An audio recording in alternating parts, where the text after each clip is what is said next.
It is well understood that in negligence law, if a person does something that creates the risk of harm to others, that person will be aware of the risk and they will be liable for any reasonably foreseeable harm.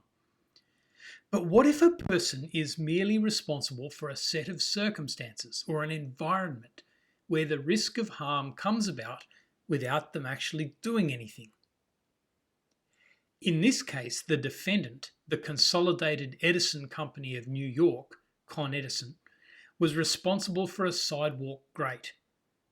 A Con Edison worker had inspected the grate 5 months previously, and the grate was in good order. But then, sometime in that intervening 5 months, something happened that caused the sidewalk to bulge, and the result was that the grate was lifted into a position an inch above the sidewalk.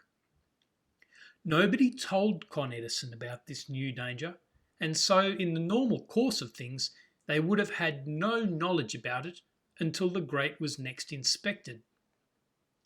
In the meanwhile, Mr. Sanza was walking along the sidewalk when he tripped on the grate and was injured. He sued Con Edison. Con Edison defended on the basis that they did not have either actual or constructive knowledge of the risk.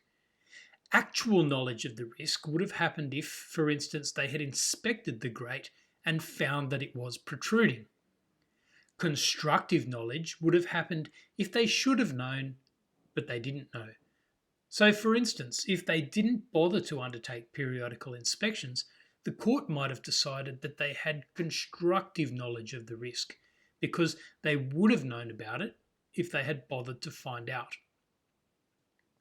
In this case, the court agreed that Con Edison did not have either actual or constructive knowledge of the risk. The Court of Appeals said, "We agree with the majority at the Appellate Division that under the particular circumstances of this case, defendant Consolidated Edison Company of New York's evidentiary submissions were sufficient to establish its prima facie entitlement to judgment as a matter of law, on the ground that it neither created nor had actual or constructive notice of the 1-inch bulge in the sidewalk grating." From this case, we learn that to be liable for negligence, a person must have actual or constructive knowledge of the circumstances which give rise to the risk.